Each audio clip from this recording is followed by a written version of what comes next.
আর Medinipur medical কলেজে 3 সদ্য মা, তাদেরকে এসএসকেএম এ ভর্তি করা হয়েছে। তাদের অবস্থা ক্রিটিক্যাল।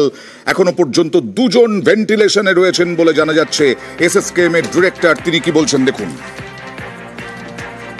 যে 3 জন মেদিনীপুর মেডিকেল কলেজ থেকে কাল রাতে এসছেন, তারা 3 জন, 2 জন সিসিইউ আর 1 জন আইটিইউতে ভর্তি আছেন। 3 জনই ক্রিটিক্যাল আছেন।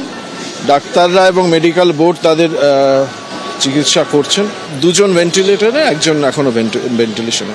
বোর্ড মিটিং কালকে রাতে হয়েছে 5 জনের মেডিকেল বোর্ড। আজকে 8-9 জনের মেডিকেল বোর্ড আবার রিভিউ করবে। মেদিনীপুর মেডিকেল কলেজে ইতিমধ্যেই 1 সদ্যমার মৃত্যু, সেই মামনি রুই দাস। তাকে শুক্রবার তাকে এবং তার বাচ্চাকে ছেড়ে দিয়েছিল। সেই সদ্যজাত আবার হাসপাতালে ভর্তি হয়েছে। জন্ডিস লক্ষ্য করা গেছে। এখনো পর্যন্ত চিকিৎসকরা যা বলছেন তাতে জন্ডিস হয়েছে বলে জানা যাচ্ছে। বাচ্চার চোখ হলুদ হয়ে গেছে, জিভটা হলুদ হয়ে গেছে, হলুদ পেচ্ছাপ করছে, ঠান্ডা লেগেছে। কেমন আছে বাচ্চা? বাচ্চা ডাক্তার বাবু বলছে রিপোর্ট করে বলবো।